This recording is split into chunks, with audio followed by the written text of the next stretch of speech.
Bonjour à tous et bienvenue sur le plateau de Bonjour chez vous. Aujourd'hui, notre thème du jour est la révélation de la parole de Dieu dans l'adversité.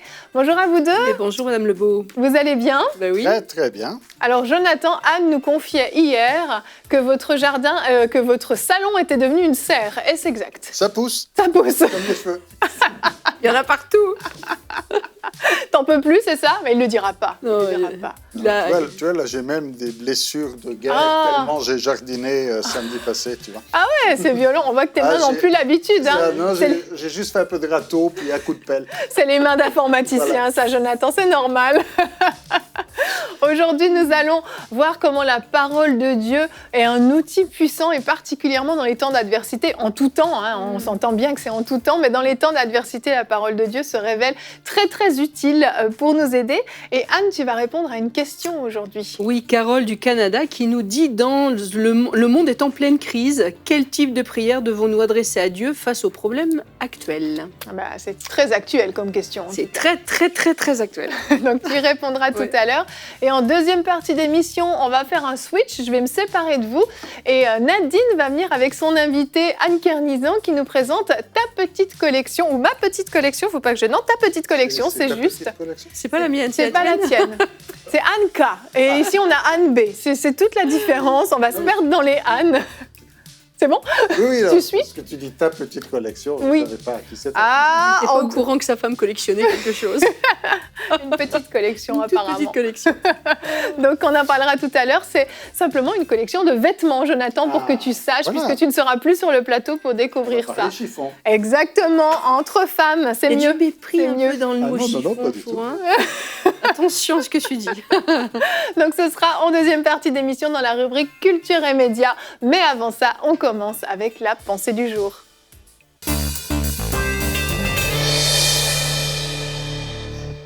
La révélation de la parole de Dieu dans l'adversité. Et j'aimerais aujourd'hui vous parler à partir du psaume 121. Vous savez, je pense qu'on en a parlé d'ailleurs en début de semaine, avec ce psaume 121 qui dit « Je lève les yeux vers les montagnes, d'où me viendra le secours ». Et je dois vous avouer que quand je lis ce psaume, du moins quand je médite comme David sur les veilles de la nuit, eh bien, on pourrait se dire, mais comment est-ce qu'il faut comprendre la structure grammaticale ? Parce que si on lit un peu vite, on peut croire qu'on lève les yeux vers les montagnes, d'où me viendra, c'est-à-dire, je lève les yeux vers les montagnes parce que le secours me vient de ces montagnes. C'est comme ça que je l'ai compris pendant des années. Voilà, alors je suis allé dans l'hébreu pour bien vérifier et être sûr que c'est pas juste, parce que des fois on dit c'est le traducteur, il a mis une virgule ici, ou peut-être que c'est autrement. Alors on est bien avec me'ain, donc c'est bien d'où, c'est-à-dire c'est vraiment deux phrases séparées, d'ailleurs on a un accent qui est là, donc c'est je lève les yeux vers les montagnes, d'où de quel endroit me viendra le secours? C'est une question finalement. Ouais. Voilà. Mais le secours, on l'attend quand même des montagnes, parce qu'on est à Jérusalem, la ville aux 5 montagnes. Et à Jérusalem ici, quand on est, imaginez que la ville soit assiégée, eh bien, le psalmiste peut dire « Je lève les yeux vers les montagnes » en disant « Est-ce que le secours va me venir du nord ?»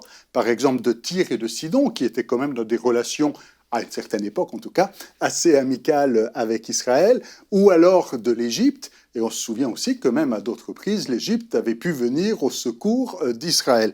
Alors, d'où me viendra le secours? Je lève les yeux vers les montagnes et je scrute les montagnes pour savoir est-ce que le secours me viendra de mes alliés, du nord, du sud, de l'est. De l'ouest c'est la mer, c'est plus difficile. En tout cas, maintenant, il y a une pause, et il faut vraiment penser à une pause. Je lève les yeux vers les montagnes, d'où me viendra le secours? Il réfléchit un peu, puis il dit non, le secours ne viendra pas des montagnes, le secours ne vient pas des montagnes, ni du nord, ni du sud, le secours vient de l'Éternel qui a fait les cieux et la terre. Amen. Et ça ne vient pas de l'Égypte. Vous savez, dans Ésaïe, le prophète Ésaïe pouvait dire au chapitre 30, verset 2 et au verset 7 aussi, il descend en Égypte, donc c'est Dieu qui fait ce reproche-là à son peuple, il descend en Égypte sans m'interroger pour se réfugier dans la forteresse du Pharaon, il cherche un abri à l'ombre de l'Égypte. Et on connaît bien pourtant cette expression « à l'ombre de ses ailes » ou « à l'ombre du Tout-Puissant ». On trouve un repos dans le psaume 91. Celui qui demeure à l'abri du Très-Haut repose à l'ombre du Tout-Puissant. Et là, on utilise le même vocabulaire dans Ésaïe pour dire « à l'ombre de l'Égypte ». Et c'est pas à l'ombre de l'Égypte qu'on trouve un secours, c'est pas à l'ombre de l'Égypte qu'on trouve un repos. Le secours me vient du Seigneur, Amen. le secours me vient de l'Éternel qui a fait le ciel et la terre. Le secours, même littéralement, parce que là aussi je suis allé vérifier l'hébreu, le secours, et la Darby a traduit comme ça, le secours d'auprès de l'Éternel. Ça veut dire le secours est auprès de Dieu, et il vient de Dieu. Donc ton secours est déjà là. Et il est auprès de Dieu et c'est de lui que viendra le secours. Alors ne lève pas les yeux vers les montagnes pour chercher du secours. Regarde un peu plus haut auprès de celui qui a fait les cieux et la terre. Ton secours est déjà là et il vient de lui. Amen. Merci Jonathan. C'était super intéressant de décortiquer ce verset. Je n'étais jamais allée aussi loin. Voilà, mais je me suis fait aider d'un professeur éminent en hébreu. Anne Berceau, je le savais. C'est vrai, on s'est Bravo. bien éclaté quand même à aller chercher. Je suis sûr qu'il y en a qui auraient voulu être là pour aller dire bon. Alors. Chez les berceaux, on s'éclate On a avec des l'hébreu. soirées échevelées à chercher dans l'hébreu. Non, c'est vrai, Ça, en c'était très disant, intéressant. Zoom un peu là, c'est écrit trop petit, on voit pas le petit. C'était vraiment intéressant. Ah, mais c'est génial. Je suis ravie pour vous, écoutez. Moi, je fais des soirées Scrabble, sinon, En hébreu. bien entendu. Moi, je vais vous citer le verset du jour, que vous pourrez me traduire en hébreu si vous voulez. C'est le psaume 119 au verset 30 qui nous dit « La révélation de tes paroles est claire, elle donne de l'intelligence aux simples ». Il est magnifique ce verset, Ouais. puis on s'arrête rarement dessus, je trouve. Et ça vaut la peine de le connecter avec un verset qui est dans le même psaume. C'est « Ta parole est une lampe à mes pieds, une lumière sur mes sentiers ». Et pourquoi est-ce que je dis ça? Parce que justement, la lumière est claire. Oui. Et la parole est claire. Et pour beaucoup, la parole est juste une lampe. Mais pensez bien que dans le contexte juif, une lampe, c'est une lampe à huile. Si vous avez juste une lampe sans huile, vous avez une lampe, mais ça éclaire pas. Effectivement. Mais c'est pas seulement une lampe, c'est aussi une lumière. Et il ne faudrait pas que la parole soit pour vous juste une lampe. Et il y en a beaucoup qui ont la Bible en disant « j'ai la Bible, j'ai la parole, mais ça éclaire pas ». Parce qu'il faut l'esprit, qui est l'huile, en l'occurrence, je fais un peu Du brode. je brode, non. Là, il brode. Non, j'utilise, on va dire, d'allégorie, on va dire de métaphore d'allégorie ici, en disant cette huile va venir permettre à cette lampe d'éclairer, et c'est exactement le sens de ce verset. C'est pas juste la parole qui éclaire, c'est la révélation de la parole. Il faut que l'Esprit vienne nous révéler cette parole pour qu'elle puisse éclairer et venir nous montrer le chemin. Amen. Et nous donner l'intelligence, comme le dit ce verset. Et parfois, dans des situations justement où on est dans une période d'adversité, on a vraiment besoin d'une intelligence, mais une intelligence divine en fait, pour être éclairé sur cette situation qu'on traverse. Il y a des choses parfois qu'on ne comprend pas, il y a des chemins, on ne sait pas comment les emprunter, faut-il les emprunter ou non. Et la parole vient nous éclairer, et ça doit être en fait un réflexe qu'on doit avoir, c'est se tourner vers la parole de Dieu pour avoir des réponses. Alors on n'est pas en train de dire qu'il faut, comme on fait parfois, on ouvre la Bible au hasard, et puis on trouve un verset, puis on le tord un petit peu pour qu'il rentre dans nos circonstances. C'est pas ça que je dis, c'est la révélation. Il y a ces paroles qui sont révélées, où on va lire la parole de Dieu, où un verset va peut-être remonter dans notre cœur, dans des situations, dans un temps de prière ou autre, sur lequel on va pouvoir s'appuyer et que ça va nous donner suffisamment d'assurance pour traverser la période qu'on vit. J'ai cru que tu allais... Non, pas du tout. Non, je buvais vos paroles. J'ai cru que tu voulais parler, mais Non, je me non. tourne vers Jonathan parce que lui, il a plein de choses à dire aujourd'hui. Toujours. Si, je sais. Toujours. Mais en fait, ici, il y a le mot simple aussi qui attire beaucoup mon attention parce que je pense qu'il faut rester simple. Et bien souvent, on veut faire des choses compliquées avec la parole de Dieu et on est dans une situation compliquée et on veut tout comprendre. arrêtez de vouloir tout comprendre Oui. et arrêtez et sachez que l'Éternel est Dieu. C'est ça le plus important. Le reste, à savoir s'il y a une histoire de chauve-souris ou de pangolin ou de je ne sais pas quoi, qu'importe. Si est-ce que la parole de Dieu avait prédit qu'il y avait un péril jaune, ah non, ça c'est plutôt Jules Verne. Hein. En tout cas, qu'importe, d'aller essayer d'interpréter, de trouver toutes sortes de choses. Ne jouez pas à Nostradamus ici, mais prenez la parole de Dieu et elle va, avec simplicité, amener une révélation fraîche qui va peut-être pas forcément répondre à toutes vos questions, mais qui va vous amener là où vous devez être. Et ce que vous devez savoir, Dieu vous le dit. Maintenant, il ne va pas vous dire ce que vous n'avez pas besoin de savoir. Et soyez pas trop curieux, mais simplement, contentez-vous de dire, Seigneur, qu'est-ce que tu veux me dire? On ne va pas lui dire, ah non, c'est pas ça que je voulais, Seigneur, j'aimerais que tu m'expliques plutôt telle chose et telle chose. Non, non, quand le Seigneur vient nous parler, ça fait tellement de bien. Et c'est ça qui va venir mettre de la paix, de la joie, du réconfort et aussi une sécurité, parce qu'il nous parle, il nous conduit, il dirige, on sait qu'il est en contrôle, même si on ne comprend pas tout. Même si on ne sait pas tout, sa parole l'a révélé, vient venir, ouvrir notre intelligence sur des choses évidentes et essentielles, c'est-à-dire Dieu est Dieu et c'est lui qui règne. Amen, amen. Mais souvent, on va lire la parole de Dieu avec un agenda, on veut que Dieu nous dise ça. On sait déjà d'avance qu'on veut que Dieu nous dise. Je pense qu'il faut vraiment arriver avec un œil frais et se forcer à arriver avec un œil frais. Et on sera peut-être surpris parce que la révélation va se faire, mais peut-être pas dans les domaines où on pensait qu'elle serait. C'est vrai. Et on veut absolument que Dieu nous dise quand sera la fin des temps, ou je sais pas quoi, quelle question existentielle du moment. Et en fait, il va nous révéler complètement autre chose. Il va peut-être dévoiler quelque chose de notre cœur, de notre comportement, de notre attitude envers nos amis, notre famille, notre Église. Il va nous façonner d'une manière qu'on n'attend pas. Donc je pense que la révélation, elle peut pleinement avoir lieu si on arrive avec un œil frais et sans agenda préalable. Tout à fait. Et je pense que c'est important quand même de préciser, quand on parle de révélation, c'est pas quelque chose qui est complètement tiré par les cheveux et qui n'est pas en accord avec le reste de la parole de Dieu. Parce que parfois, on fait dire à la Bible certaines choses et c'est important de comprendre.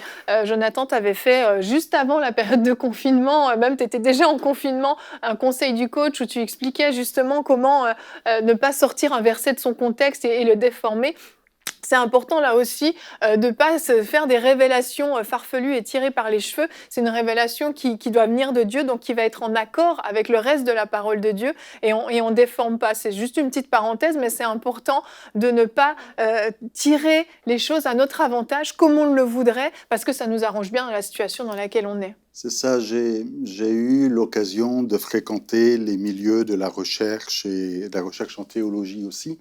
Et j'en suis arrivé à la conclusion que finalement, on trouve toujours ce qu'on cherche. Parce que si vous voulez chercher et prouver que dans la Bible, il était question de ceci ou de cela, vous allez finir par trouver un moyen d'expliquer ce que vous vouliez trouver. Alors que ça ne doit pas fonctionner comme ça.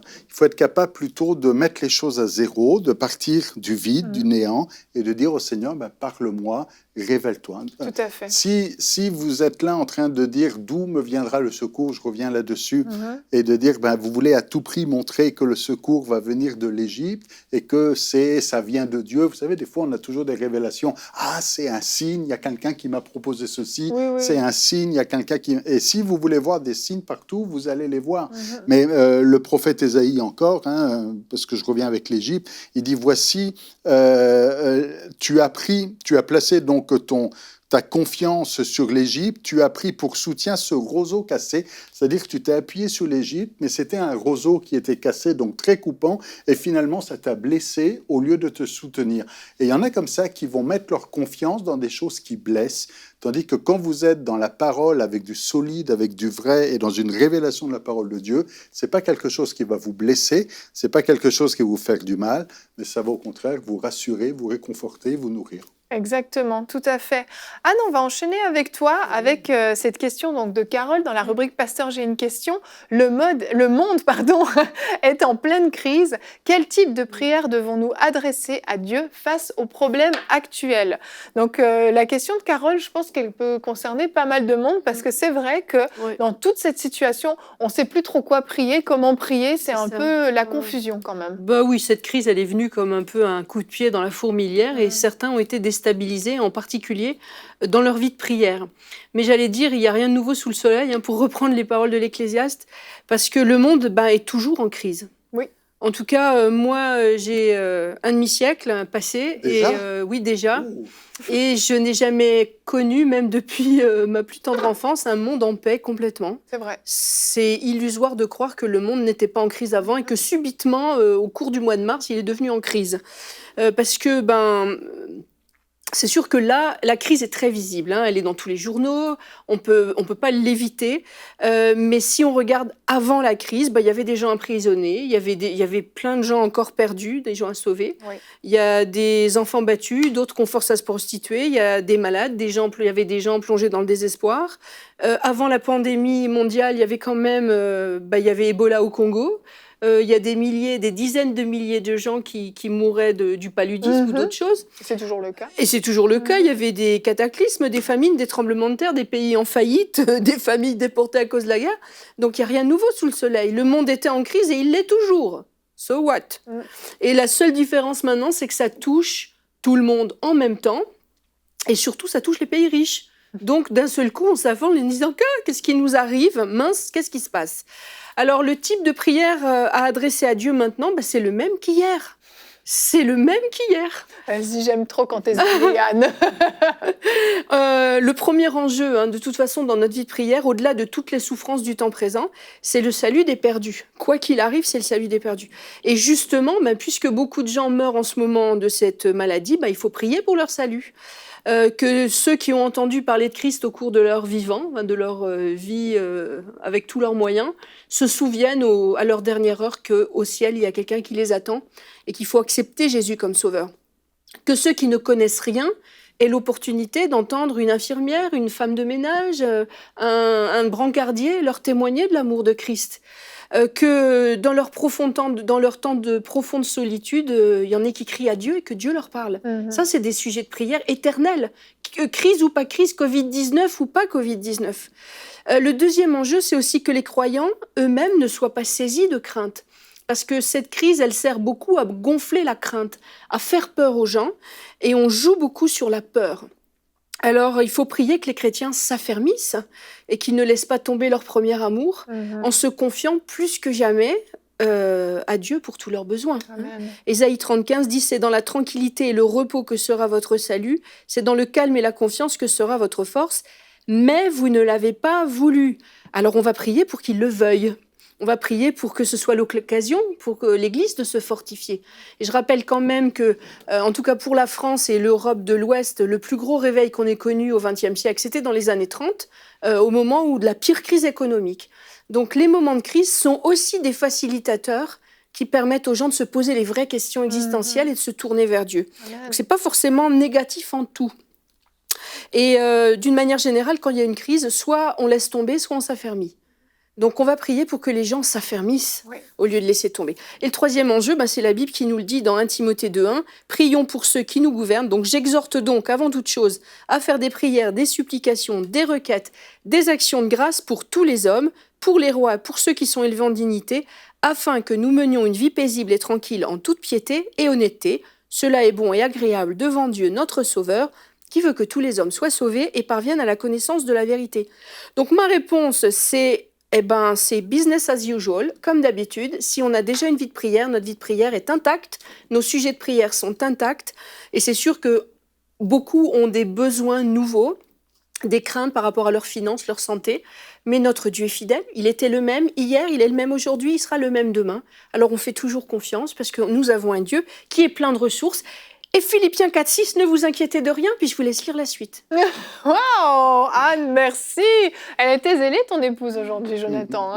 Super, merci pour cette réponse à laquelle je ne m'y attendais pas. Et très, très riche réponse. Merci beaucoup. Sinon, il y avait une autre réponse. Vous allez dans votre recueil de prières, page 228. Mais ça ne marche pas comme ça. C'est pour ça que c'est Anne qui a répondu à cette question, Jonathan. Merci beaucoup, Anne. Anne, Jonathan, vous allez laisser la place à une autre Anne et à Nadine dans la rubrique Culture et Médias. Mesdames, bienvenue sur le plateau de Bonjour chez vous. Merci de nous retrouver. Anne Kernizan, bonjour. Bonjour. Ça va Merci de bien? m'accueillir. Oui, ça va bien. Merci. Avec plaisir. On est contente. Tu es notre première invitée post-confinement. Quel honneur, hein? Je suis honorée, oui. Anne, tu es ici donc pour nous présenter ta petite collection. Oui. Et je le dis déjà, tu seras avec nous dans la rubrique C'est mon histoire demain également, où tu vas nous raconter ton histoire, mais j'en dis pas plus. Vous allez certainement en parler un petit peu. Donc Nadine, je te laisse présenter. Oui, donc aujourd'hui, on a Anne Kernizan qui vient nous parler de ta petite collection. On parle aujourd'hui de la révélation de la parole de Dieu dans l'adversité. Et elle a tout un témoignage avec cette marque de vêtements. Et Anne, je vais te laisser présenter déjà la petite collection. Elle est née comment? Ta petite collection, en fait, c'est né d'une période d'épreuve que j'ai vécue avec mon mari, où est-ce qu'on a eu un diagnostic d'infertilité, puis on avait un garçon qui avait été conçu par insémination et tout. Mais pour le deuxième, ça a été vraiment difficile, ça a été vraiment long. Et puis pendant cette période-là, j'ai vécu de la déprime. Je savais plus trop quoi faire de ma vie, bien que j'allais travailler. Mais je travaillais avec les enfants aussi, fait que c'était difficile aussi de voir un paquet d'enfants puis de pas pouvoir en faire. Puis j'avais déjà un projet que j'avais discuté avec des amis par rapport à une entreprise de vêtements chrétiens, mais c'était pas très concret.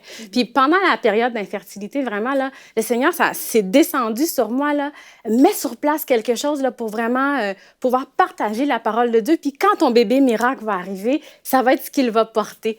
Moi, j'étais plus radicale dans ma foi, donc je lui mettais pas des Superman et tout comme ça. J'ai dit, on va porter la parole de Dieu sur nous. Mais il n'y a rien contre les Superman.